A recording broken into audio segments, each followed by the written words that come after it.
چاہتے کسی طرح ان کے دل میں شک اور شبہ میں مبتلا کر دیں کہ جو آپ صلی اللہ علیہ وسلم ہے یہ وہ پیغمبر نہیں ہے جس کے لیے حضرت ابراہیم علیہ السلام نے دعا کی تھی۔ تو لہٰذا صفا مروہ بھی ایک بہت امپورٹنٹ رکھتے ہیں۔ کچھ مفسرین نے یہ کہا ہے، جیسے ہم نے یہ حدیث سنی ہوئی ہے نا کہ صفا و مروہ میں آپ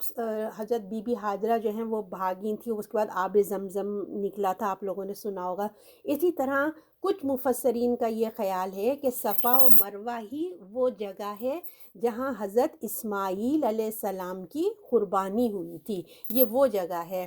تو اس لیے اللہ نے ان آیات میں شاعر اللہ یعنی کہ اللہ کی نشانیوں کا ذکر کیا ہے۔ اور حضرت اسماعیل کی قربانی آپ سب جانتے ہیں کہ انسان کی تاریخ کا بہت بہت ہی بڑا واقعہ ہے، اور اللہ نے جو ہے پھر جانوروں کی قربانی کو ایک نشانی کی طور پر رکھ دیا تھا۔ اللہ تعالیٰ کو اتنی پسند آئی تھی حضرت اسماعیل کی قربانی، تو یہود جو ہیں اس مکے کے بجائے جو حضرت اسماعیل علیہ السلام کی قربانی کا جو واقعہ ہے نا، تو یہود اس کو بھی چینج کرنے کی کوشش کرتے ہیں، کیونکہ اس کی صفا و مروہ کی امپورٹنٹ ختم کرنا ہے نا، اور یہ جگہ جہاں پہ قربانی ہوئی تھی، تو اس واقعے کو ہی مٹانے کے لیے انہوں نے کیا کہا کہ یہ مکے میں نہیں ہوئی تھی بلکہ یہ بیت المقدس میں ہوا تھا یہ واقعہ، اور یہ اسماعیل علیہ السلام کے ساتھ نہیں ہوا تھا بلکہ یہ حضرت اسحاق علیہ السلام کے ساتھ ہوتا۔ تو وہ ہر طرح سے کوشش کرتے تھے کہ کسی نہ کسی طرح مسلمانوں کا ذہن اور ان کا بھی خود ان لوگوں کا ذہن وہاں سے ڈسٹریکٹ کر دیا جائے۔ تو اللہ تعالیٰ نے یہاں پہ قرآن نے پھر ہمیں اس کی گواہی دے دی کہ یہ جو صفا مروہ ہے یہ وہی ہے، اور اللہ تعالیٰ نے اس کی بڑی اہمیت رکھی ہے۔ تو یہود ہر طرح سے اس کی اہمیت کو ختم کرنے کی کوشش کر رہے تھے، حق کو چھپانے کی کوشش کر رہے تھے۔ حضرت ابراہیم اور حضرت اسماعیل کی قربانی کا جو قصہ ہے لوگوں کو شک میں ڈالنا چاہتے تھے۔ اب جب امامت حضرت بنی اسماعیل کو مل گئی، عرب کے وہاں کے لوگوں کو مل گئی، بنی اسماعیل کو مل گئی، اور قبیلہ بھی جو ہے وہ قبلہ بھی جو ہے وہ چینج ہو گیا تھا، ہے نا، تو وہ ایک نشانی تھی بڑی۔ تو اس بات کو اللہ نے قرآن میں ارشاد فرمایا کہ صفا اور مروہ اللہ کی نشانیوں میں سے ایک نشانی ہے، یہ ایک علامات ہے، یہ ایک سائن ہے، بگ سائن ہے، یہ بھی حج کی علامات میں سے بہت بڑی علامات ہے۔ تمہارے دل میں کوئی شک و شبہ نہیں ہونا چاہیے، تو تم بغیر شک و شبہ صحیح کر لیا کرو، یعنی کہ وہاں پہ جاؤ اور 7 چکر جو لگانے ہوتے ہیں وہ لگا لیا کرو۔ تو لہٰذا جو کوئی حج یا عمرے کے لیے آتا ہے تو اس کی صحیح کرے، تو یہ کوئی نہ سمجھے کہ یہ وہ، جیسے میں نے آپ کو کہا نا کہ وہاں پہ وہ بت رکھے تھے تو یہ بدعت ہوگی، ہم نہیں کر سکتے، یہ بلکہ یہ بدعت نہیں ہے، یہ ایک بہت بڑی نیکی ہے۔ اللہ تعالیٰ نے فرمایا یہ اللہ کی نشانی ہے، اللہ کی عظیم شاعر ہے، یعنی کہ بہت بڑی نشانی ہے، یادگار کے طور پہ زندہ ہے، کتنے زمانے سے زندہ ہے، اور یہ قیامت تک بھی زندہ رہے گی۔ تمام آگے کی جو آنے والی نسلوں کے لیے یہ ایک یادگار قائم ہے،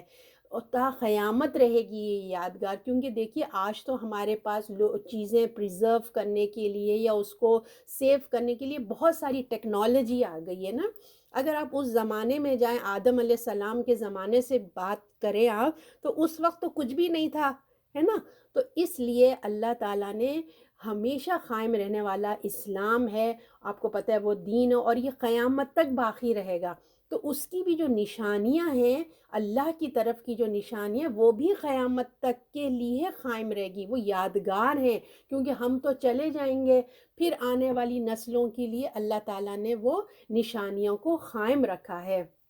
تو اس لیے اللہ تعالیٰ نے کہا کہ یہ بہت بڑی یادگار ہے جو تا قیامت تک رہے گی، اور جو کوئی، اللہ تعالیٰ آگے فرمایا، نہیں گناہ اس پر کہ طواف کرے دونوں کا، جو کوئی خوشی سے کرے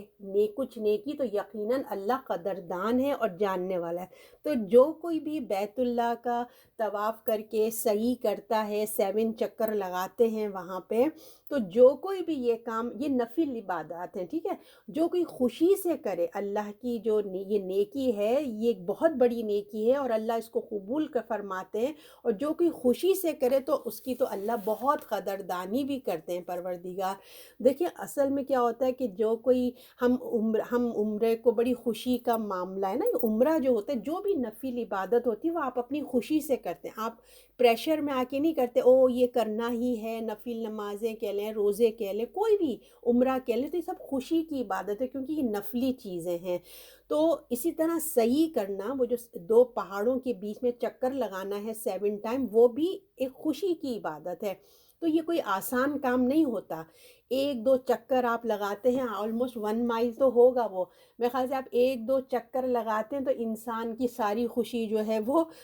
ہلکی ہلکی ختم ہونے لگتی ہے، تھکان، باڈی میں تھکان آنے لگتی ہے۔ تو لہٰذا کہا گیا خوشی سے کرو، جو کوئی خوشی سے کرے، کوئی تھکان کی وجہ سے نہیں، بلکہ اندر کی خوشی میں کمی آ جاتی ہے نا، تو وہ آپ اپنے اس کو سنبھالیں۔ لہٰذا جانے سے پہلے ہمیں اپنے آپ کو مینٹلی تیار کرنا ہے کہ ہم عمرے پہ جا رہے ہیں، حج پہ جا رہے ہیں، تو آف کورس ہم کو جو ہے وہاں پہ ایک جہاد ہے، ایک محنت کا کام ہے۔ وہاں پہ جانے سے پہلے اپنے آپ کو بہت واک کرنے کی عادت ڈالنی چاہیے، تاکہ وہاں پہ تو پتہ ہے نا بہت واک ہی بہت کرنا پڑے گا۔ تو اپنے آپ کو فزیکلی طور پہ، مینٹلی طور پہ اور اسپریچولی طور پہ ہمیں تینوں، ذہنی، دلی اور ہمارے جسمانی طور پہ ہم کو تیار ہو کے ہمیں ایسی بڑی عبادت کے لیے جانا چاہیے، تاکہ پھر ہم جو نیکی کریں اس میں صبر اور شکر پوری طریقے سے ہو جائے، اور گلے شکوے نہ ہو جائیں کہ دیکھو میں نے تو صحیح کیا، اتنا چل کے آئی، اتنا دور اپارٹمنٹ ہے ہمارا، ہم کو جگہ ملی ہے، وہاں سے ہم چل کے آتے ہیں اور پاؤں میں درد ہو جاتا ہے، پاؤں سوج جاتے ہیں۔ تو گلے شکوے مطلب یہ نہ کرو کہ تم اللہ کی عبادت کے لیے آئیں تو اپنی مرضی سے آئے ہیں، ہے نا۔ اب آنے کے بعد گلے شکوے کرنا ہے کہ دیکھو میری کمر میں درد ہو گیا، میری ٹانگوں میں درد ہو گیا، اور جو ہے اتنا تھک گئے، اس قسم کے کوئی اللہ تعالیٰ کہہ رہے گلے شکوے اللہ کو پسند نہیں آتے۔ کیونکہ دیکھیے انسان کچھ دیر اگر ایسے تھکاوٹ بھی ہوتی تو کچھ دیر آرام کر لیں، بیٹھ جائیں، پھر اٹھ کے دوبارہ سے اپنی صحیح شروع کر دیں، اور پھر جب جو کچھ ہوا وہاں پہ وہ آپ کے ساتھ ہو گیا، آپ نے اللہ کے لیے کیا اور آپ نے اپنی آخرت کے لیے کیا۔ اب واپس اپنے ملک آ کے، اپنے گھر آ کے یہ سب باتوں کا ڈسکشن نہیں کرنا چاہیے کہ وہاں اتنا ہارڈ ہے،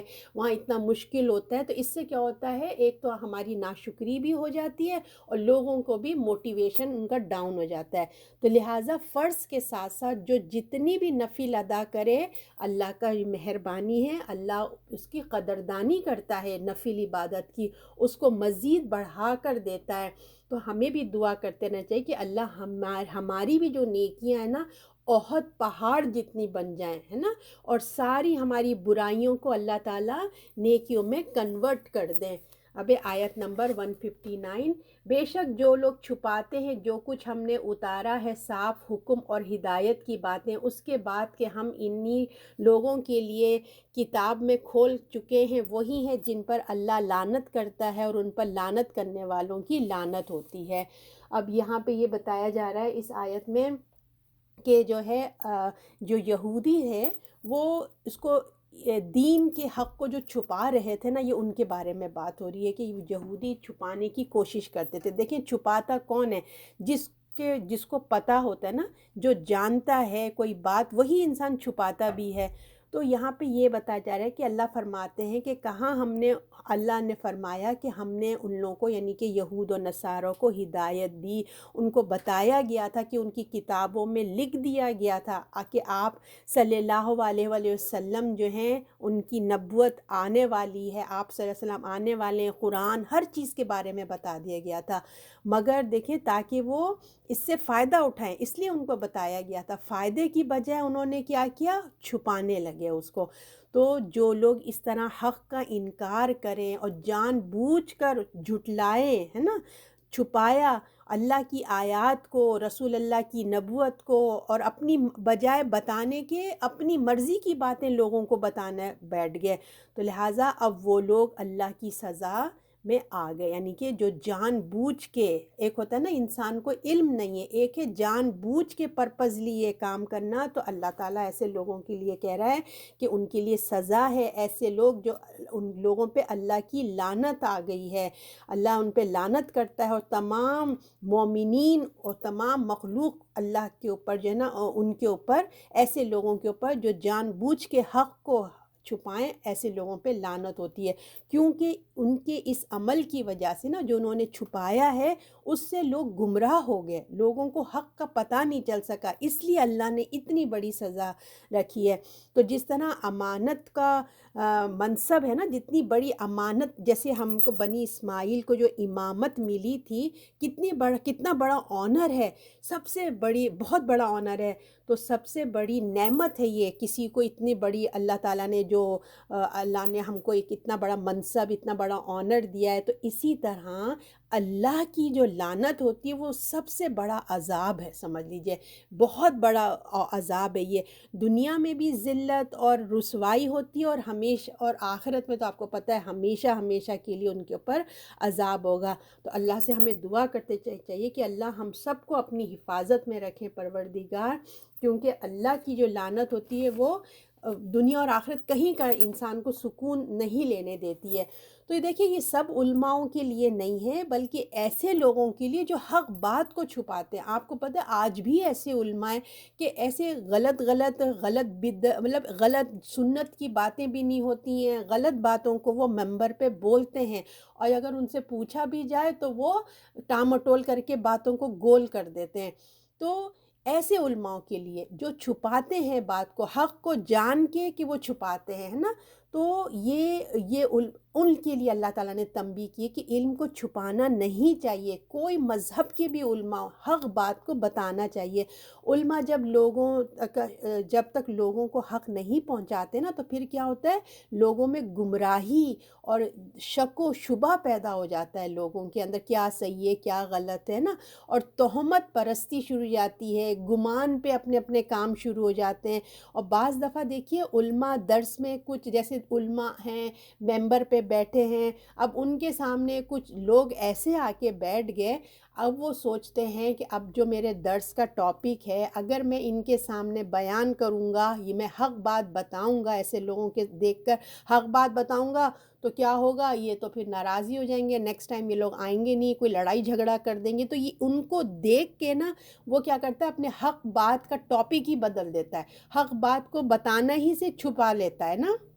کہ میں چلو بعد میں بتاؤں گا، جب یہ نہیں ہوں گے تو میں بتا دوں گا، تو حق بات کو چھپا دے۔ تو علماء کو ایسا نہیں سوچنا چاہیے، اگر ان کو حق بات پتہ چلے گی نا، تو وہ کیا کریں گے، عمل کریں گے نا، وہ یہ نہ سوچیں کہ وہ ناراض ہو جائیں گے، یہ نہ سوچیں کہ میری مشہوری میں کمی آ جائے گی، لوگ آنا بند کر دیں گے، اگر میں حق بات بتاؤں گا لوگ ناراض ہو کے میری آنے ہی چھوڑ دیں گے، میرا درس ہی نہیں سنیں گے، تو جو مقام اور عزت ہے وہ میری چلی جائے گی، لوگ آج اتنی واہ واہ کرتے ہیں، اگر میں نے حق بات بتا دی، وہ ان کو بری لگ گئی تو وہ آنا چھوڑ دیں گے، ایسا دل میں خیال نہیں لانا چاہیے، یا سب کو پتہ چل گیا تو پھر میری امپورٹنس ہی کم ہوگی، جب سب کو اچھی باتیں پتہ چل جائے گی تو کوئی میرے پاس نہیں آئے گا، دوسروں کے پاس جائے گا، تو یہ سب علماؤں کو نہیں کرنا چاہیے، کیونکہ دیکھیں وہ آئے ہیں، جو لوگ مسجد میں آتے ہیں یا درسوں میں جاتے ہیں، یا جو بھی جہاں کہیں بھی دین کا علم حاصل کرنے جاتے ہیں نا، تو وہ دیکھیں اگر وہ اپنے گھر سے نکل کے آئے ہیں تو کیوں آئے ہیں، وہ سننے کے لیے آئے ہیں نا، تو ان کو سنانا چاہیے، چاہے ان کو اچھا لگے چاہے ان کو برا لگے، جو بات قرآن اور حدیث کی ہے وہ ہم نے سامنے رکھ دینا چاہیے، اب آگے ان کی مرضی، وہ پسند کرتے ہیں کریں، نہ کرتے نہ کریں، کم سے کم جو لوگ ان کو ہم محروم نہیں کر سکتے حق بات سے نا، اگر حق بات کو ہم چھپایا تو وہ دیکھیں وہ قیامت میں تو پھر وہ ان سے بیزار ہو جائیں گے، وہ کہیں گے ہم آپ کی درسوں میں آتے تھے، کبھی آپ نے ہم کو حق بات نہیں بتائی تھی نا،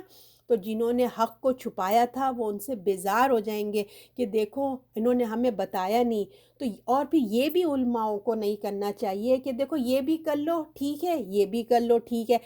ایسے کیسے ہو سکتا ہے کہ دونوں چیزیں تو ٹھیک نہیں ہو سکتی نا، کوئی ایک چیز ٹھیک ہو سکتی ہے، تو صحیح بات بتانا چاہیے، یہ جو سامنے والا ہوتا ہے اس کو خود ڈیسیجن اللہ نے اس کو دماغ دیا ہے، سوچ فکر دی ہے، اس کے پاس بھی قرآن ہے، اسٹڈی کر سکتا ہے، وہ خود اپنے سے ڈیسیجن بنائے کہ کیا صحیح ہے کیا غلط ہے، دعا کرے کہ اللہ مجھے صحیح بات بتائے۔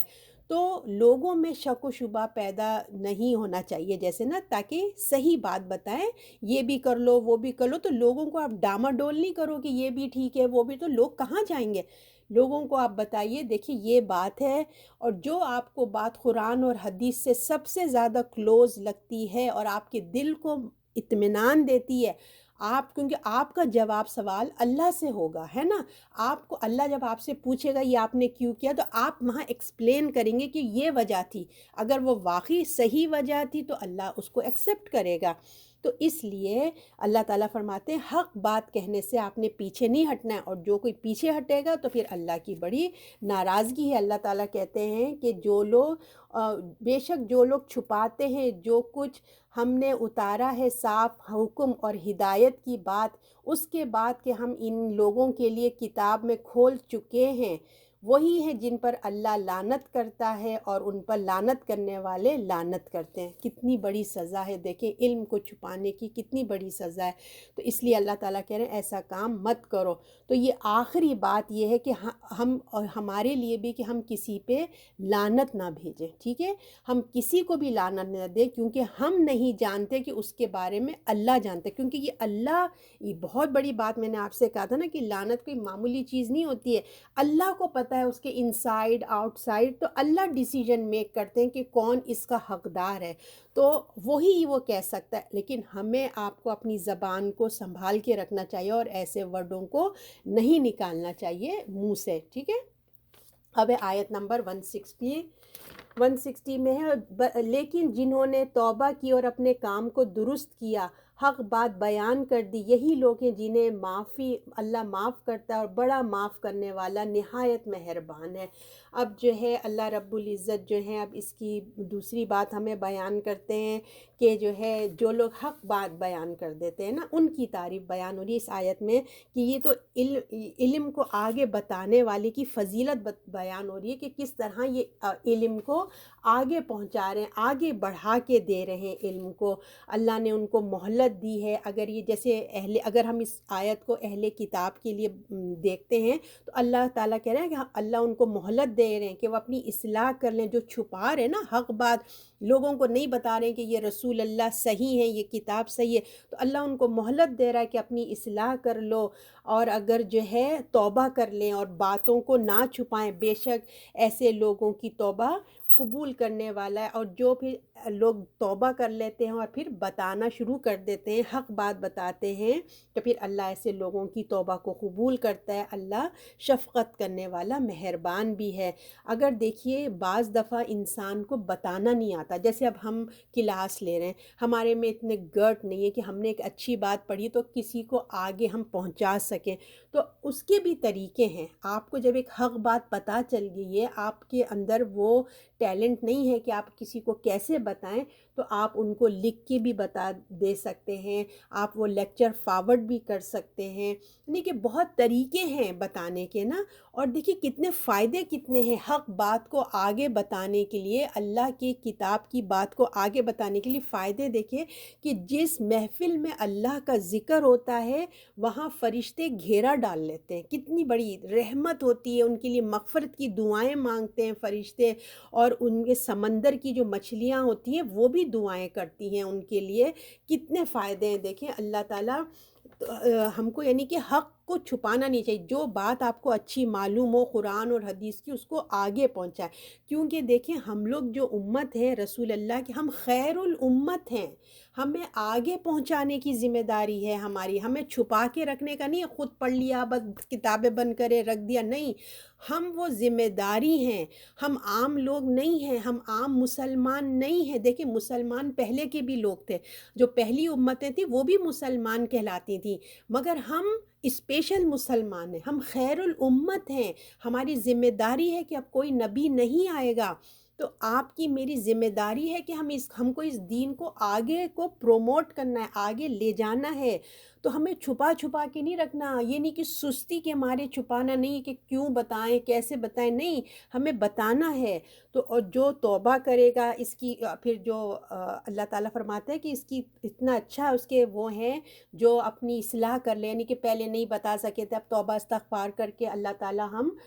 دوبارہ سے ہم یہ کام کرتے ہیں، تو جو توبہ کرے گا اس کو توفیق ملے گی، اس نے توبہ کی، اللہ نے اس کی جو ہے توبہ کو قبول کریں گے۔ اگر کسی نے غلط بات بتائی ہے، جیسے ہمیں پتہ نہیں تھا، ہم نے کسی کو پہلے غلط بات بتا دی، لیکن اب ہم قرآن اور حدیث پڑھنے کے بعد ہمیں پتہ چل گیا کہ یہ بات صحیح ہے، تو ہمیں اس کو فون کر کے کریکشن کرنا چاہیے تھا، دیکھو میں نے وہ تمہیں غلط بات بتا دی تھی، اب مجھے صحیح بات کا پتہ چل گیا، یہ ہے صحیح بات، ٹھیک ہے نا، بتا دیں۔ اگر آپ کو علم ہے تو ضرور بتا دیں، اگر نہیں ہے، اگر جیسے کوئی آپ سے سوال پوچھتا ہے، کوئی بات پوچھتا ہے، تو اگر آپ کو پتہ ہے تو ضرور بتائیں، ورنہ نہیں پتہ ہے تو آپ کسی عالم کا پتہ بتا دیں، یا پھر آپ کہیں کہ میں ٹھیک ہے آپ کو فون کر کے بتاؤں گی، پوچھ کے بتاؤں گی نا، اور اس کو مطلب جو پوچھنے والا ہو اس کو آپ بیچ میں نہ ڈال دیں کہ اچھا ٹھیک ہے میں بتاتی ہوں،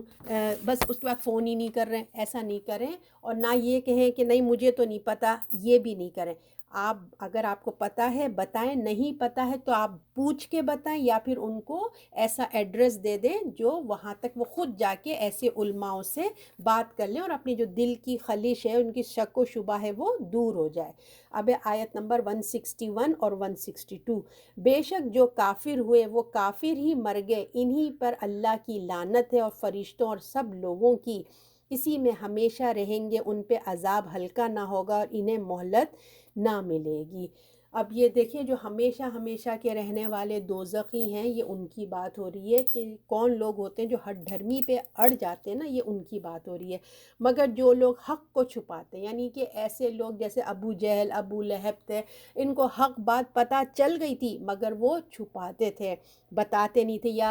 یا بنی اسرائیل کے وہ علماء جن کو حق بات پتہ تھی مگر وہ چھپا رہے تھے، تو مگر جو لوگ حق کو چھپاتے تھے، اور اسی حالت میں کیا ہوا، ان کو موت آ گئی، اسی حالت میں وہ مر گئے، اور پھر ان کی جو ہے تو جب اصل حقیقت سے جب پردہ اٹھے گا نا، جب آخرت میں جائیں گے اور جب وہ دیکھیں گے کہ کیا ہوا اس کا انجام، جب وہ دیکھیں گے کہ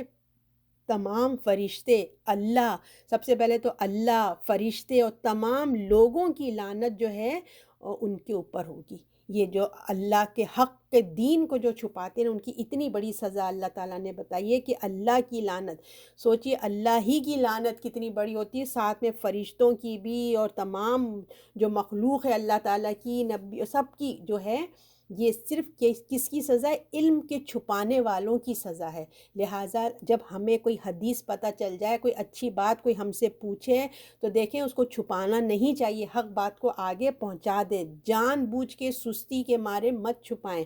اور اللہ سے ہمیں معافی مانگنا چاہیے۔ تو بلکہ گناہ گار بھی دیکھیے اس پہ لعنت بھیجے گا، اور جو اس کی پیروی ہر کوئی، مطلب اس کی گمراہی اتنی ہوگی کہ اس پہ لعنت ہی ہو رہی ہوگی، وہ کبھی بھی اس سے نہیں نکلے گا، یعنی کہ جو ایک دفعہ وہ دوزخ میں داخل ہوگا وہ اس میں ہمیشہ رہیں گے، اس پہ عذاب کبھی ہلکا ہی نہیں ہوگا، اور ان کو نہ مہلت بھی نہیں ملے گی، ایک سیکنڈ کو بھی ان کو مہلت نہیں ملے گی، اور ان میں سے عذاب ہلکا بھی نہیں ہوگا اور کمی بھی نہیں ہوگی۔ اب یہاں تو دیکھیں اگر ہم کو بہت گرمی لگ رہی ہے تو ہم لوگ تھوڑی دیر سائے میں، شیڈ میں آ جاتے ہیں نا، ٹھنڈا پانی پی لیتے ہیں، اے سی کھول لیتے ہیں، کچھ نہ کچھ ہو جاتا ہے، لیکن وہاں کا عذاب، وہاں کی گرمی، یعنی کہ اللہ رب العزت فرما رہے ہیں بے شک جو کافر ہوئے وہ کافر ہی مر گئے، اللہ استغفر اللہ، اور اللہ کی لعنت ہے اور فرشتوں کی اور سب لوگوں کی لعنت ہے، اور اس میں وہ ہمیشہ رہیں گے، ان پر عذاب ہلکا نہیں ہوگا۔ ایسی کوئی معمولی بات نہیں ہے علم کا چھپانا، جان بوجھ کے اسپیشلی، اور ان کو نہ مہلت بھی نہیں ملے گی، ایک سیکنڈ کے لیے بھی نہ کمی ہوگی، نہ یہ ہوگا کہ آج سیٹرڈے ہے، آج سنڈے ہے، آج چھٹی ہو جائے ہماری، ایسا بھی مہلت نہیں ملے گی، مسلسل جو ہے وہ ان کے اوپر عذاب طاری رہے گا۔ اب آیت نمبر 163، تمہارا معبود ایک ہے، نہیں ہے کوئی معبود مگر اس کے سوا، اس کے بڑا وہ بہت مہربان اور رحم کرنے والا ہے۔ اب جو اتنا بڑا ہم کو جو آنر ملا ہے نا، امامت کا جو آنر ملا ہے کہ ہمارے پاس لیڈرشپ آ گئی، بنی اسرائیل کے پاس سے لے کے بنی اسماعیل میں لیڈرشپ آ گئی، تو یہ جو ذمہ داری ہے اتنی بڑی لیڈرشپ کی، امامت کی جو ذمہ داری ہے، اس کے ساتھ ساتھ ہمارا توحید کا ہونا بھی بہت ضروری ہے نا، کیونکہ ہم جو ہیں وہ دوسروں کو کنونس کرنے والے نا، دوسروں کو بات بتانے والے، دوسروں کو آگ سے بچانے والے، تو لہٰذا اللہ تعالیٰ کہتے ہیں سب سے پہلے تمہاری ذمہ داری کہ اپنا توحید کو ٹھیک ہونا چاہیے، سب سے بہت ضروری، کیونکہ دیکھیے شیطان ادھر اسی میں سے کیا کرتا ہے، سوراخ ڈالتا ہے، ادھر ہی سے گمراہی کو نکالتا ہے، ادھر ہی سے لوگوں کو ٹریک سے ہٹا دیتا ہے، کیونکہ اس کو پتہ ہے کہ گناہ کریں گے تو اللہ معاف کر دے گا، انسان توبہ کرے تو اس کو ایسا کرو، نیکیوں پہ نیکیاں کرتے جاؤ، مگر اس کا جو توحید ہے، جو اللہ کے اوپر کانسیپٹ ہے، جو ہمارا دین جس پہ کھڑا ہوا ہے نا، وہیں سے اس کو ٹیڑے پہ لے کے چل جاؤ، اس کو پتہ بھی نہیں چلے گا، وہ سمجھے گا میں تو بڑا نیک کام کر رہا ہوں، لیکن اصل بیس ہی اس کی خراب ہے، تو آگے تو کچھ بھی نہیں چلے گا، ٹھیک ہے نا۔ تو شیطان ادھر سے ہی گمراہی پھیلاتا ہے، انسانوں نے دنیا اور اللہ، اس نے دیکھیے لوگوں نے کیا کیا، اللہ کو بھی نا انسانوں کی طرح کیا کہ انسانوں نے جیسے دنیا کے بادشاہ ہوتے ہیں نا، کنگ، ان کی طرح اللہ کو سمجھ لیا ہے، اور دنیا کے بادشاہ کی طرح سمجھتے ہیں، جیسے دنیا کے جو ہوتے ہیں بڑے بڑے فیروز جو ہوتے ہیں وہ کتنے ظالم ہوتے ہیں نا، کتنا ظلم کرتے ہیں، وہ کہتے ہیں اللہ بھی بس ایسے ہی ظالم ہوگا، اس طرح اس تک پہنچ، جیسے ہم بڑے بڑے بادشاہوں کے پاس کوئی بات پہنچانی ہوتی تو دیکھیں ہم ڈائریکٹ نہیں جا سکتے، کوئی نہ کوئی پہلے اپوائنٹمنٹ بنانا، ان کے پاس جانا، پھر وہ ان کو آگے پھر ریکمینڈ کرتے ہیں، تو وہ سمجھے جیسے دنیا کا بادشاہ ہے، اس کے پاس کوئی ڈائریکٹ ہم نہیں پہنچ سکتے، جس طرح وہ ظالم ہے، تو اب انہوں نے اللہ کو بھی ویسے ہی تصور کر لیا کہ اللہ سے بھی ہم ڈائریکٹ دعا نہیں کر سکتے، ہم اللہ سے بھی ڈائریکٹ کچھ مانگ نہیں سکتے، ہے نا، تو وہ اس کے لیے بھی کوئی نہ کوئی ایک سفارش چاہیے، کوئی اس کو کہے گا تب اللہ ہماری دعائیں سنیں گے، جیسے مشرکین مکہ کیا کرتے تھے کہ فلاں ہر چیز کا انہوں نے بت بنا کے رکھا تھا، اس کو خوش کرتے تھے، اس کو خوب اس کو کرتے، اور پھر کہتے کہ یہ ہمارے اللہ کے آگے سفارش کریں گے، تو ہم مسلمانوں کے اندر بھی یہ بہت کانسیپٹ اس طریقے کا آ گیا، تو اس لیے ہمیں بتایا جا رہا ہے کہ اپنی توحید کو صحیح کرو، اپنی فکس کرو، اور پھر آسمانی کتاب رکھنے والے، دیکھیں جو ہم لوگ کتاب رکھنے والے لوگ ہیں، قرآن اور جو توریت ہے، انجیل ہے، تو وہ لوگ جو مشرکانہ رسم و رواجیں تھیں نا، جو ہندوؤں کی جو کانسیپٹ تھا شرک کا، ہے نا، وہ دیکھ کے ہم مسلمانوں کے اندر بھی وہ چیز آ گئی ہے، ہمارے اندر بھی جو ہے نا وہ شرک پیدا ہونا شروع ہو گیا، تو اللہ تعالیٰ وہیں کہہ رہے ہیں کہ اپنے کانسیپٹ کو صحیح کرو، مشرکین مکہ جیسے میں نے آپ کو بتایا کہ بتوں کی پوجا کرتے تھے، اللہ کا قہر و غضب سے بچنے کی کوشش کرتے تھے نا، کہ وہ ہم کو یہ بچانے والا ہے، تو یہ ہم کو اللہ کے عذاب سے بچائے گا، تو علماء نے کچھ علماء نے دیکھیے کیسا کانسیپٹ بنا دیا ہے کہ کسی نے تو اللہ کو اتنا رحیم بنا دیا کہ جو کچھ بھی کرو اللہ رحیم ہے، اللہ تو غفور و رحیم ہے، اور کچھ نے کیا کیا، اللہ کو اتنا شدید عذاب دینے والا بنا دیا، یعنی کہ یا تو ٹو مچ، ایک یعنی کہ کوئی مڈل نہیں رکھا، یا تو وہ بہت رحیم ہے، تم کچھ بھی کرتے چلے جاؤ تمہیں اللہ معاف کر دے گا، ٹھیک ہے، یا پھر اتنا اللہ میاں سخت ہے، اتنا سخت ہے کہ تم کچھ بھی کر لو تم کو اللہ عذاب ہی دے گا، تو پھر شیطان نے اس سے فائدہ اٹھایا، جب ایسے کانسیپٹ لوگوں نے ممبرز ہوتے ہیں نا، جو جمعے کے خطبے ہوتے ہیں، وہاں پہ جب علماء نے اس قسم کا کانسیپٹ لوگوں میں بٹھانا شروع کیا کہ تم جو کرو اللہ رحیم ہے، تو شیطان نے اس سے فائدہ اٹھا کر لوگوں کو کیا کیا، غفلت میں ڈال دیا، یہ کر دیا کہ تم بھائی کر لو، آخر میں حج کر لینا، سارے گناہ معاف ہو جائیں گے، بھی آخر وہ زندگی کس نے دیکھی کہ وہاں تک پہنچیں گے کہ بھی نہیں پہنچیں گے، پہلے گناہ کر لو پھر معافی مانگ لینا، تو مطلب وہ کانسیپٹ جو ہے نا غفلت والا پیدا کر دیا، یا پھر لوگوں کو مایوس کر دیا کہ وہ تو اللہ اتنا غضب والا ہے، اتنا عذاب دینے والا ہے، تمہیں تو اللہ معاف ہی نہیں کرے گا، دیکھنا تمہیں تو جہنم میں ہی ڈالے گا اللہ تعالیٰ، اتنا مایوس کر دیا۔ تو اللہ تعالیٰ فرماتے ہیں کہ دیکھو کہ تم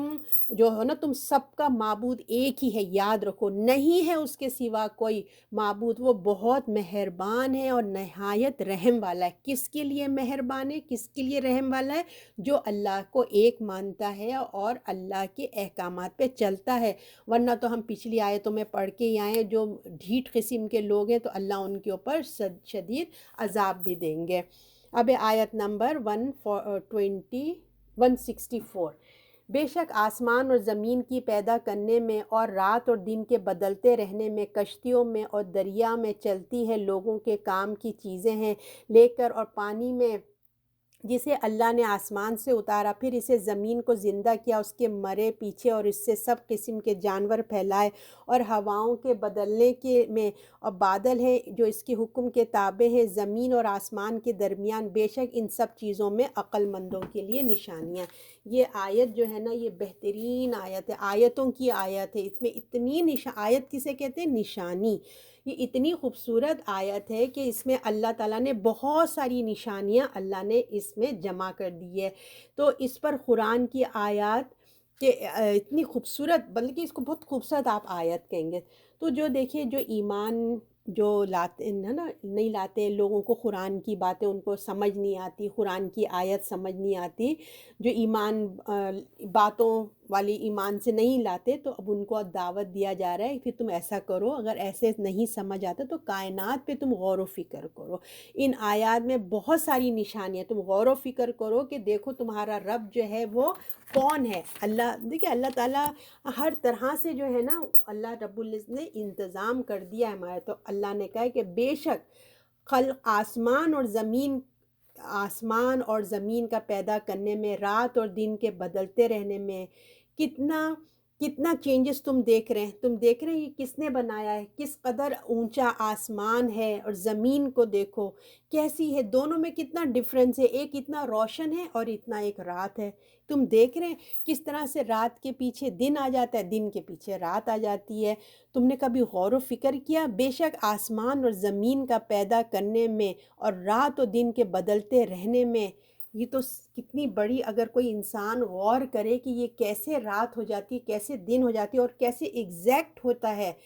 تو یہ بہت بڑی نشانی ہے اللہ کی۔ اور کشتیوں میں جو دریا میں چلتی ہے لوگوں کے کام کی چیزیں ہیں، پانی میں، اور پانی میں جسے اللہ نے آسمان سے اتارا۔ اب اللہ تعالیٰ کہہ رہے ہیں کہ اچھا ایک اور نشانی کو دیکھو، سمندر کی طرف دیکھو۔ سمندر تو سب کو بہت اچھا لگتا ہے نا، اوشن، تو دیکھو سمندر کو کیسے اللہ نے تمہارے لیے کنٹرول میں کر دیا ہے، کیسے مسخر کر دیا ہے۔ سب آپ اوشنز پہ جاتے ہیں اور آپ دیکھتے ہیں کہ ایک لمٹ تک لہریں آتی ہیں اور واپس چلی جاتی ہیں، کیوں؟ اس لیے کہ اللہ کا حکم ہے اس کو کہ آگے نہیں بڑھنا۔ اور جب سونامی کا حکم ہوتا ہے تو وہی ویوز کتنی بڑی آ کے کہاں تک چلی جاتی، تو سب یہ اللہ کے حکم کے فرما بردار ہیں، وہ اللہ کی آرمی ہیں، سمجھیے۔ اور جب اللہ کو ناراضگی آتی ہے تو سونامی کی شکل میں وہ اللہ کی آرمی بن کے آتے ہیں۔ تو اللہ کہہ رہے ہیں دیکھو کہ ہم نے کیسے مسخر کر دیا، اس کے اوپر کتنے بڑے بڑے جہاز، ٹنوں منوں تمہارے لیے جو ہے سامان ادھر سے ادھر کر کے لے کے جاتے ہیں۔ تو یہ کس کی طرف اشارہ اللہ تعالیٰ کریں کہ کشتیاں جو دریا میں چلتی ہیں لوگوں کے کام کی چیزیں لے کر، یہ کیا ہے؟ یہ ٹریڈنگ ہے، یہ بزنس ہے جو امپورٹ اور ایکسپورٹ ہوتا ہے ایک ملک سے لے کے دوسرے ملک میں۔ تو کتنا بڑے جہاز جو ہیں وہ سمندر پہ چلتے ہیں۔ اور اگر آپ دوسری طرف دیکھیں کہ آپ ایک چھوٹا سا پتھر بھی ڈالیں تو زمین پہ پانی کے اندر گھس جاتا ہے۔ یہ ایک غور و فکر کی دعوت دی جا رہی ہے کہ دیکھو جس پانی پہ اتنا بڑا جہاز چلتا ہے، اتنا بڑا شپ چلتا ہے، تو سوچو کیوں ایک چھوٹا سا پتھر اندر چلا جاتا ہے۔ تو یہ کس نے پانی کو تمہارے جہاز کے لیے، تمہاری امپورٹ ایکسپورٹ کے لیے، تمہارے بزنس کے لیے کس نے مسخر کر دیا؟ تو غور کرو، فکر کرو اس کے اندر کہ کون ہے بنانے والا۔ اور آگے بتایا جا رہا ہے کہ اور پانی ہے جسے آسمان سے اتارا، پھر زمین کو زندہ کیا اس کے مرنے کے پیچھے، اور اس میں سب قسم کے جانور پھیلا دیے، اور ہوائیں بھی بدلتی ہیں۔ بتایا جا رہا ہے کہ اور غور و فکر کرو، دیکھو کہ کس طرح زمین ڈرائی ہو جاتی ہے، پھر اللہ تعالیٰ آسمان سے کتنا دور ہے، آسمان کتنی دور سے پانی آتا ہے، آپ دیکھیے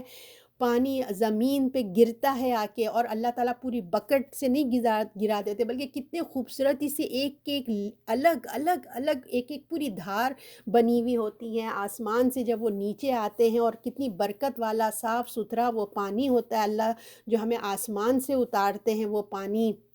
اور پھر اس کے پانی کے آ جانے سے جو ہم زمین پہ ہم لوگ رہتے ہیں ہمارے لیے خوشی کا بھی سبب بنتا ہے، خوبصورتی کا بھی سبب بنتا ہے، ہمارے کھانے پینے کا بھی سبب بنتا ہے، وہ آتا ہے تو ہمارے کھانے پینے کے لیے ہماری فصلیں اگتی ہیں، اور جو ہمارے اللہ نے ہمارے لیے جانور پھیلا کے رکھے جن کو ہم کھاتے ہیں وہ بھی کھاتے ہیں، ان کے لیے بھی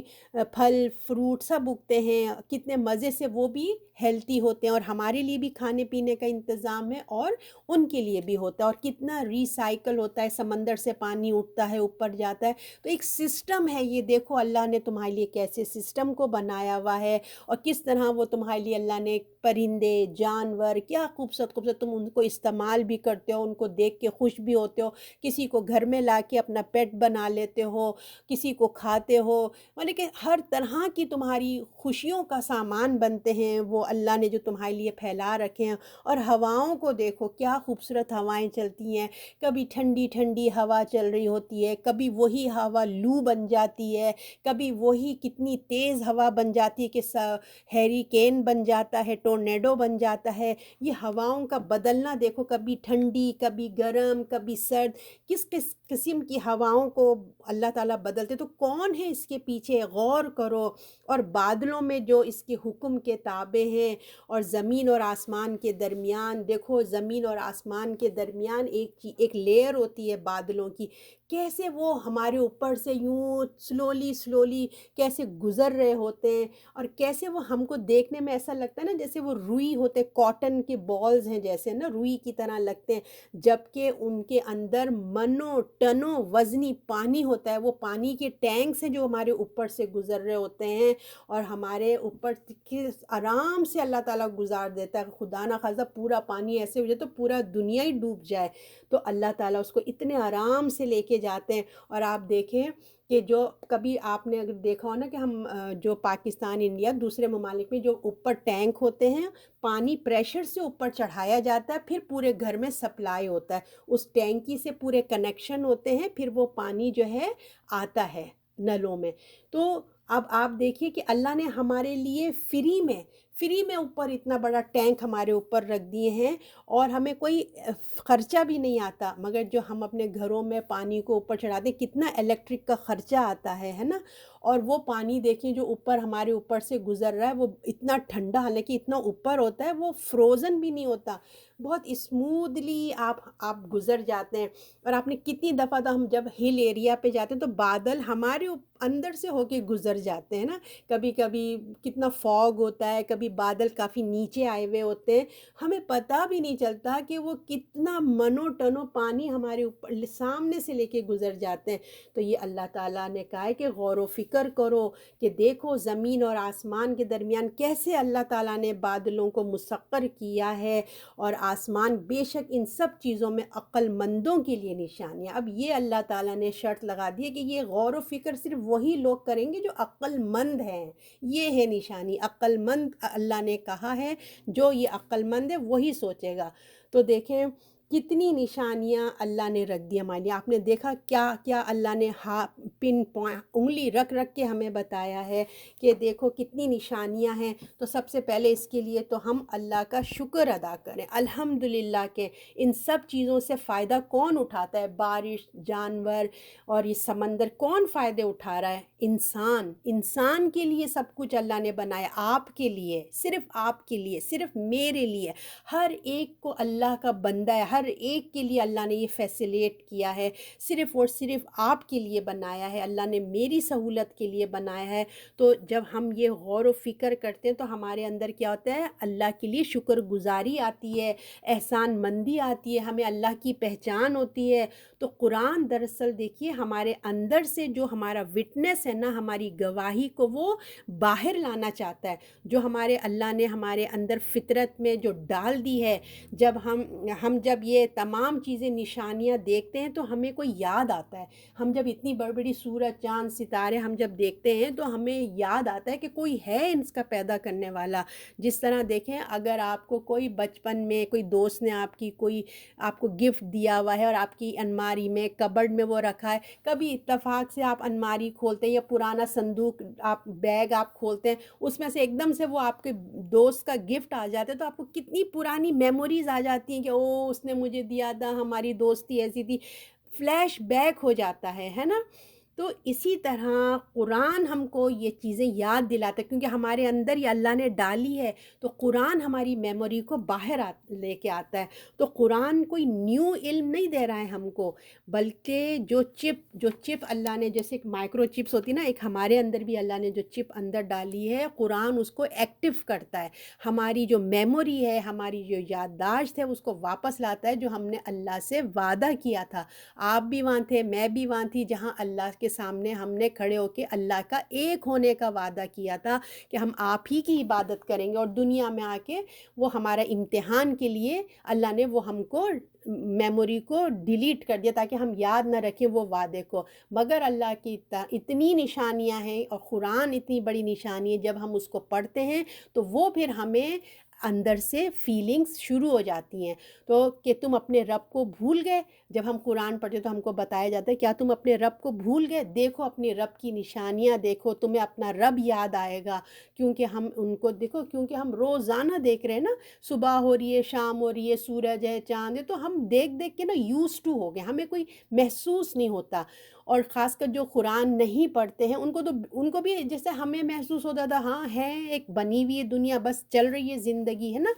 تو جب ہم قرآن پڑھتے ہیں تو قرآن ہم کو اس چیز کی دعوت دیتا ہے، غور و فکر کی طرف توجہ دلاتا ہے، ہمیں احساس دلاتا ہے۔ اور اس کے بعد جب ہم قرآن پڑھتے ہیں تو ہمارے اندر ایک فیلنگز پیدا ہوتے ہیں، ہم محتاط ہو جاتے ہیں، ہمارے اندر کی جو غفلت ہوتی ہے نا، جو ہم بغیر سوچے سمجھے زندگی گزار رہے ہوتے ہیں، اس میں ہم کو ایک سوچ آ جاتی ہے کہ نہیں، مجھے کچھ کرنا ہے نا۔ پھر ہمارے دل میں شکر گزاری پیدا ہوتی ہے اپنے رب کے لیے، اور پھر ہم کیا کرتے ہیں، پھر ہمارے اندر روشنی پیدا ہو جاتی ہے۔ جب ہمیں یہ سب چیزیں، قرآن ہمارے اندر ایک لائٹ پیدا کرتا ہے، جب وہ لائٹ آتا ہے نا تو پھر ہمارے اندر کی گندگیاں ہم کو نظر آنا شروع ہو جاتی، او ہم جھوٹ بھی بولتے ہیں، ہم غیبت بھی کرتے ہیں، ہم دھوکہ بھی دیتے ہیں، فلاں فلاں فلاں، جیسے جیسے جو ہماری ویکنیسز ہیں، جو کچھ ہم اللہ کے احکام کو ابھی تک نہیں کر رہے ہیں، جتنی لائٹ جس کے دل میں جتنا آئے گا، اس کو اپنی گندگی اسی حساب سے نظر آئے گی۔ آپ اپنے فون کی لائٹ جتنا ڈالیں گے اتنا ہی حصہ نظر آتا ہے نا۔ ایمان کی روشنی جتنی آپ کے اندر آئے گی، سمجھ لیجئے آپ کو اپنا آپ اتنا نظر آئے گا۔ اگر ہمیں نظر نہیں آتا ہے تو سمجھ جائیں ہمارے ایمان ابھی ویک ہے، جو ہم کو ہماری لائٹ ہی نہیں ہے جو ہماری گندگیوں کو وہ دیکھ سکے۔ پھر جب انسان وہ گندگیاں دیکھتا ہے تو ایک اور سلولی اپنے کو صاف ستھرا بناتا ہے، ٹھیک ہے، کیونکہ اس کو نشانیاں نظر آ گئی، روشنی آ گئی، اندھیروں سے روشنی میں آ گیا۔ اب وہ اپنے آپ کو جو ہے اچھے سے اچھا بناتا ہے، اپنی برائیوں کو دور کرتا ہے۔ تو یہ تمام کائنات ایک پورا سسٹم کے تحت چل رہی ہے۔ آپ نے دیکھا نا کہ سورج اپنے ٹائم پہ نکلتا ہے، کس طرح سسٹم سے چل رہا ہے، کبھی سورج لیٹ نہیں ہوتا، کبھی بھی وہ لیٹ نہیں ہوا، کبھی اس نے ایکسکیوزز نہیں کہا کہ آج میں لیزی ہوں، میں نہیں جا رہا، کبھی کبھی۔ اب کتنی کوائٹنس سے دیکھیے سورج جا رہا ہے، کوئی آوازیں ہیں؟ کچھ بھی نہیں ہے، کوئی کچھ نہیں، ہر کوئی اپنی اپنی جگہ کام کر رہا ہے، خاموشی کے ساتھ کام کر رہا ہے، ایک سسٹم کے تحت ہو رہا ہے۔ اگر یہ نہیں ہوتا تو آپس میں ٹکرا جاتے، ختم ہو جاتا۔ تو اسی طرح انسان کو بھی یہ لیسن دیا جا رہا ہے کہ تم بھی اسی لا کو فالو کرو، اس کے پابند بن جاؤ۔ اگر تم نے قانون کو توڑا، تم نے لا کو توڑا، تو زمین میں کیا ہوگا؟ فساد ہو جائے گا، جو ہو چکا ہے، دیکھا آپ نے نا۔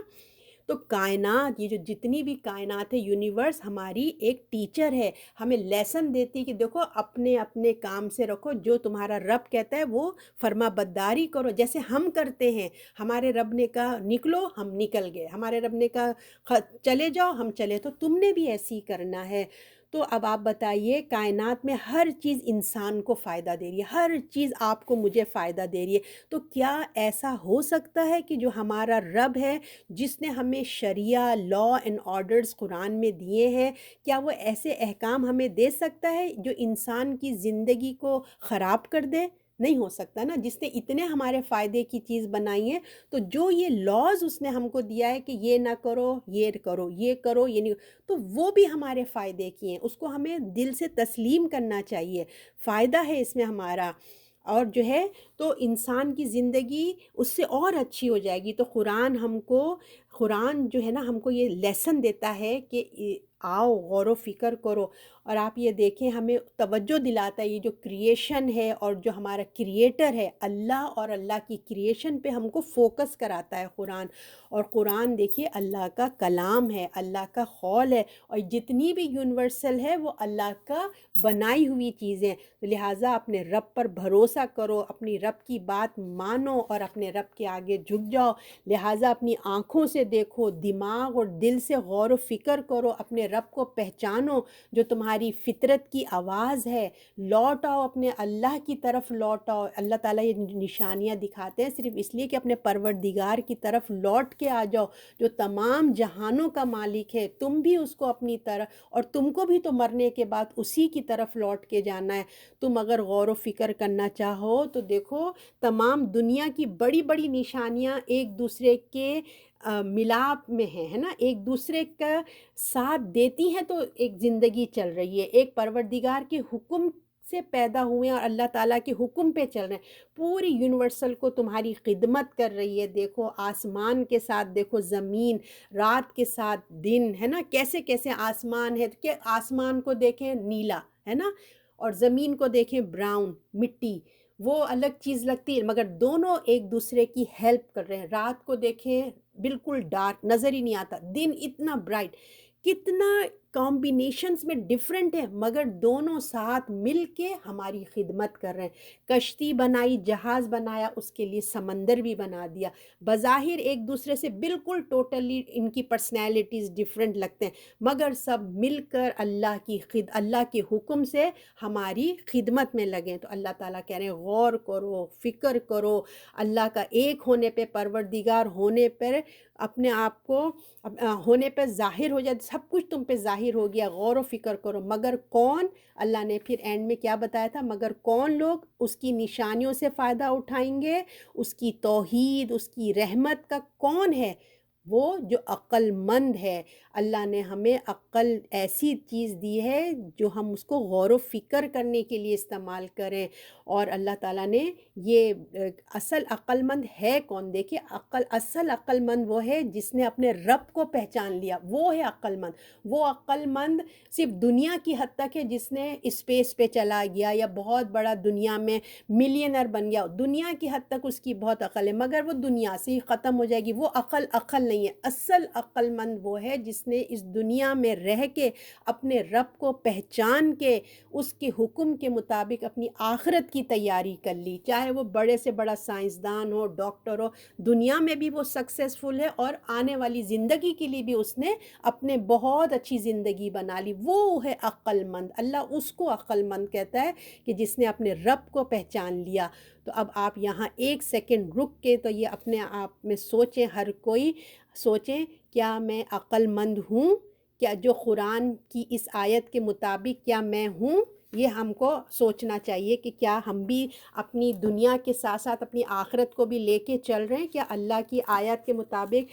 میں چل رہی ہوں؟ یہ ہمارے لیے ایک سائن ہے۔ اب آیت نمبر 165، بعض وہ لوگ جو بناتے ہیں اوروں کو اللہ کے برابر، ایسی محبت رکھتے ہیں جیسے اللہ کی محبت ہے، اور مومنوں کو اللہ کی محبت سب سے زیادہ ہے۔ اور اگر یہ ظاہر دیکھ لیں اس وقت کے جب کہ عذاب دیکھیں گے کہ ساری قوت اللہ ہی کے لیے، اور یہ کہ اللہ کا عذاب بڑا سخت ہے۔ اب دیکھیں مومنوں کے ان ساری نشانیاں اللہ کی قدرت کو دکھا کے، تو اب اللہ کے بارے میں اب آگے اور مزید تفصیل بتائی جا رہی ہے کہ اللہ کا ایک ہونا، اس نے تمام چیزوں کو بنانے والا وہ ہے، کائنات کا بنانے والا وہ ہے، اسی کی تمام نشانیاں دکھائی ہم کو دی ہے۔ مگر افسوس، بہت افسوس سے اللہ تعالیٰ کہتے ہیں اس معبود کو، اس اللہ کو چھوڑ کر تم لوگ دوسرے معبود بنا لیتے ہو، ایسی محبت کرتے ہو، اتنا رسپیکٹ کرتے ہو، تم تو اپنے اللہ سے بھی بڑھ کے ان کی رسپیکٹ کرنے لگے ہو، جبکہ دنیا میں ایسی کوئی چیز نہیں جو انسان کو توجہ دلاتی ہو، کسی انسان نے ایسی کوئی چیز نہیں بنائی جو تمہیں تمہارے رب کے مقابلے میں کوئی ایسی چیز ہو، کیونکہ اس کے لیے کوئی نشانی نہیں جس کو دیکھ سمجھ کر عقل فطرت مطمئن ہو جائے۔ کوئی انسان نے جس کو تم معبود بناتے ہو، کوئی ہے ایسی چیز جس کو تم معبود کہو گے؟ نہیں، تمہارے رب نے تمہارے لیے سب کچھ بنایا ہے، کوئی ایویڈنس نہیں ہے۔ انسان اپنے لیے بنائے ہوئے خیالی باتیں، خود سے ایک دین گھڑ لیا ہے، خود سے اپنی باتیں کر لی ہیں، ایسا کر سکتا ہے، مگر اس کے پاس کوئی اس بات کا ثبوت نہیں ہے کہ خدا نخواستہ کوئی اور معبود ہے۔ اگر انسان غور کرے، کائنات کی ایک ایک چیز بتاتی ہے کہ اس کو بنانے والا جو بہت رحیم ہے، کریم ہے، کیا عظیم قدرت والا ہے، کائنات کے ہر چیز میں ہمارے اللہ کا وجود، مطلب ہر چیز چھلک رہی ہے کہ ہمارے اللہ نے بنائی ہے نا۔ اور ان تمام کائنات کو دیکھنے کے باوجود مگر کچھ لوگ ایسے ہیں، کسی کو اور کو انہوں نے معبود بنا لیا، اور محبت وہ ایسے کرتے ہیں جیسے دوسرے کرتے ہیں، یعنی کہ دوسرے معبودوں سے اتنی محبت کرتے ہیں جتنی اپنے اللہ سے کم محبت، ان کو اپنے اللہ سے اتنی محبت نہیں جتنی وہ غیر اللہ سے محبت کرتے ہیں، حالانکہ ساری کی ساری نعمتیں اس کی طرف سے ہیں، ہمارے اللہ نے ہمیں نعمتیں دی ہیں، اس کے دل میں محبت دل میں آتی ہے، وہ محسوس کرتا ہے، مگر وہ کسی اور سے محبت کرتا ہے۔ ساری چیزیں نعمتیں تو اللہ کی لے لیتا ہے، مگر محبت کس کی ہے؟ اپنے اللہ سے زیادہ بتوں کی محبت یا کسی غیر اللہ کی محبت اس نے دل میں بٹھا کے رکھی ہے۔ تو جو لوگ ایمان والے ہیں وہ دنیا کی ہر چیز سے بڑھ کر اللہ سے محبت کرتے ہیں۔ یہ مومن کی شان ہے کہ اس کو اپنے اللہ سے محبت سب سے زیادہ ہوتی ہے۔ ایک کاش کہ وہ ظالم اس وقت کو دیکھیں جب ان کے سامنے سے، جب یعنی کہ آخرت کا منظر یہاں کھینچ کے بتایا جا رہا ہے کہ ان کے سامنے جو غفلت کا پردہ ہے، جو امتحان کا ایک پردہ ہے، وہ جب وہ ہٹایا جائے گا، تو جب حقیقت ان کے سامنے آئے گی، جب عذاب وہ دیکھیں گے کہ آج تو کوئی بھی مجھے بچانے والا نہیں ہے، ساری کی سارا پاور، ساری کی ساری قوت صرف اور صرف وہ اللہ رب العزت کے لیے، ایسے لوگوں کے لیے جنہوں نے جان بوجھ کر سمجھ کر بھی اللہ کے ساتھ کسی اور کو معبود بنا لیا، ایسے لوگوں کے لیے اللہ نے کہا شدید عذاب ہے۔ ہم دیکھیں ہر آیت میں یہی پڑھتے ہیں، جو جان بوجھ کے پرپزلی ذہن میں آ گیا، دل میں بات اٹک گئی، پتہ چل گئی کہ ہاں یہ صحیح ہے، لیکن نہیں، میں تو وہی کروں گی جو میرے ماں باپ کرتے آئے، میں تو وہی کروں گی جو ہمارا کلچر کہہ رہا ہے۔ یہ جان بوجھ کے اگر آپ اپنا سب کچھ سمجھ جانے کے بعد، پوری آپ کی مس انڈرسٹینڈنگ دور ہو جانے کے بعد بھی اگر آپ وہ کریں، تو پھر ایسے لوگوں کے لیے اللہ تعالیٰ نے کہا ہے پھر دیکھ لو کہ وہاں پہ کوئی بچانے نہیں آئے گا، وہاں تو صرف اور صرف اللہ ہی کا پاور ہے، اللہ ہی ہے۔ یہاں پہ اس اللہ سے محبت کرو تو آخرت میں بھی تمہارے کام آئے گی۔ کیوں نہ اس کے پاس کوئی دلیل آئی تھی، گمان نے جو لوگ تھے وہ اب پچھتائیں گے کہ ہائے ہم کر لیتے، انہوں نے ساری زندگی گمان کی زندگی گزاری، حالانکہ انبیاء آئے، ان کو بتایا، قرآن آیا، کتابیں آئیں، سب کچھ اللہ تعالیٰ نے ان کے اندر بھیج دیا کہ کوئی کنفیوژن نہ رہے، انبیاء، کتابیں، اور پھر کائنات، کتنی نشانیاں۔ اگر پھر بھی کوئی نہ مانے اور اپنی ہٹ دھرمی میں رہے، تو پھر اللہ تعالیٰ کہتے ہیں ایسے لوگوں کے لیے شدید عذاب ہے۔ تو اللہ سے دعا کریے، اللہ سے محبت، اللہ ہمارے اندر اللہ کی محبت پیدا ہو، کیونکہ یہ اللہ رسول اللہ نے ہمیں دعائیں بتائی ہیں اللہ کی محبت کی۔ اب آیت نمبر 166، جب وہ جن کی پیروی کی گئی تھی ان سے بیزار ہو جائیں گے، جنہوں نے پیروی کی تھی وہ عذاب دیکھ لیں گے، ان سے سب اسباب کٹ جائیں گے۔ اب یہ انہی کی بات ہو رہی جنہوں نے دنیا میں اللہ سے زیادہ کسی اور کو چاہا، اللہ سے زیادہ کسی اور کو مقام دیا، جب آخرت میں دیکھیں گے کہ وہ تو کچھ بھی نہیں کر رہے، سارا ہم نے ان پہ ڈیپینڈ کیا، اور اب جو ہے اب تو یہ کچھ بھی ہمارے لیے ہیلپ نہیں کر رہے، یہ کہ ہمیں تو عذاب سے بھی نہیں بچا رہے ہیں۔ تو کچھ ایسے لوگ ہوں گے دیکھیے جو اپنی عبادت خود کرواتے ہیں۔ آج دنیا میں بھی آپ نے دیکھا ہوگا کچھ ایسے لوگ ہوتے ہیں اپنے سامنے سجدہ کرواتے ہیں، اور فرعون جیسا تھا، کہتا تھا کہ میں رب ہوں، ہے نا؟ ایسے لوگ ہیں جو خود اپنے آپ کو اپنی عبادت کرواتے ہیں، اور کچھ ایسے ہوتے ہیں کہ جن کے مرنے کے بعد لوگ ان کو معبود بنا لیتے ہیں، جیسے فار ایگزامپل حضرت عیسیٰ علیہ السلام۔ تو جو دنیا میں رہ کے اپنے آپ کو معبود کہلاتے ہیں، فرعون نما لوگ ہوتے ہیں جو فرعون نے کیا تھا، اور جو کچھ مرنے کے بعد لوگ ان کو تو پتہ بھی نہیں ہوتا کہ انہوں نے ہم کو معبود بنا لیا، جیسے حضرت عیسیٰ علیہ السلام۔ تو تکلیف کے بعد تکلیف ان کے لیے اتنی تکلیف کی بات ہوگی جنہوں نے اپنے معبود انہوں نے ان کو بنا لیا تھا، جب اس دن وہ دیکھیں گے کہ ساری کی ساری جو ہم جتنا ان کو زندگی میں خوش کرتے رہے، ان کو سب کچھ کرتے رہے، ساری زندگی ان کی پیروی کی، اور آج جب وقت آیا ہے مشکل سے بچانے کے لیے، جہنم کی آگ سے بچانے کے لیے، وہ تو بیک اپ ہو جائیں گے، بھائی ہم کچھ نہیں کر سکتے، ہمارے پاس پاور تھوڑی ہے، اب تم ہماری عبادت کرتے رہے تو ہم نے تھوڑی کہا تھا کہ تم ہماری عبادت کو، تمہارا دماغ کہاں چلا گیا تھا؟ تو وہ تو کہہ دیں گے ہم کچھ نہیں کر سکتے، کیونکہ سارا کا سارا پاور اللہ کا ہے۔ وہ ان سے اتنا بیزار ہوں گے کہ وہ کہیں گے کہ آپ نے اور بھی جگہوں پہ پڑھا ہے نا، کاش ہمیں ایک اور زندگی ملتی جس طرح یہ ہم سے بیزار ہوئے ہم بھی ان سے بیزار ہو جائیں۔ تو یہاں پہ انہی کا نقشہ کھینچا ہے کہ جب وہ جن کی پیروی کی گئی تھی ان سے بیزار ہو جائیں گے، جنہوں نے پیروی کی تھی وہ عذاب دیکھ لیں گے، ان سے سارے اسباب کٹ جائیں گے، سب کچھ ختم۔ جو جن کی تم بڑی کرا کرتے تھے کہ دیکھ لو آج صرف اور صرف اگر ہے تو اللہ اور اللہ کا پاور، لہٰذا اس دنیا میں بھی اللہ کے ساتھ دوستی کر لیں اور آخرت میں بھی اسی نے کام آنا ہے۔ اب یہ لاسٹ آیت ہے 167، اور پیروکار کہیں گے کاش ایسا ہوتا کہ ہمیں دنیا کی طرف لوٹ کر جانا مل جاتا تو ہم بھی ان سے بیزار ہو جاتے، جیسے یہ ہم سے بیزار ہوئے، اسی طرح پر اللہ انہیں دکھائے گا ان کے کام حسرت دلانے کے لیے، وہ آگ سے ہرگز نہیں نکلنے والے نہیں۔ اب جیسے کہ میں نے آپ کو بتایا وہ اتنا دل ان کا خراب ہو چکا ہوگا، جنہوں نے پیروی کی تھی بولیں گے کاش ہمیں ایک دفعہ دنیا میں جانے کو مل جائے، جس طرح یہ ہم سے منہ چھپا کے بھاگ رہے ہیں، ساری زندگی ہم نے ان کے آگے پیچھے کر دی، انہی کو خوش کرنے میں کر دی، اور دیکھو یہ آج ہم سے کیسے بھاگ رہے ہیں۔ کاش ہمیں ایک دفعہ اور زندگی مل جائے تو ہم بھی ان کو جا کے بتائیں گے، ان کو پوچھ کے بھی نہیں دیکھیں گے ان کی حسرت کو، ان کے جو اندر کیا سو لیٹ ہو چکا ہے نا، دیکھیں لیٹ ہو گیا معاملہ ہے،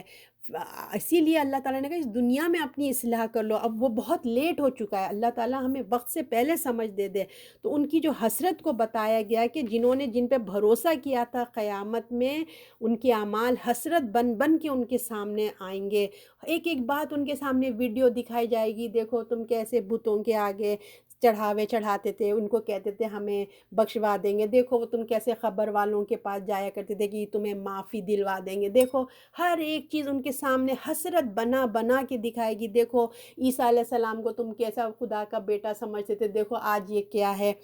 ایک ایک چیز ان کے سامنے حسرت بن کے آئے گی، اور وہ اللہ نے کہا پھر وہ آگ سے نکلنے والے نہیں ہیں، جو گئے سو گئے، جو لوزر تو لوزر ہو چکے۔ تو اللہ ہم سب کو اپنی حفاظت میں رکھے۔ آج اللہ تعالیٰ نے جو ہمیں زندگی مہلت دی ہے تو ہم اپنا جو ہے عقیدہ ہم اپنا ٹھیک کر لیں، اور اللہ سے دعا ہے کہ اللہ تعالیٰ ہمیں صحیح علم عطا فرمائے اور ہمیں اس پہ عمل کرنے والا بھی بنائے۔ صدق اللہ العظیم۔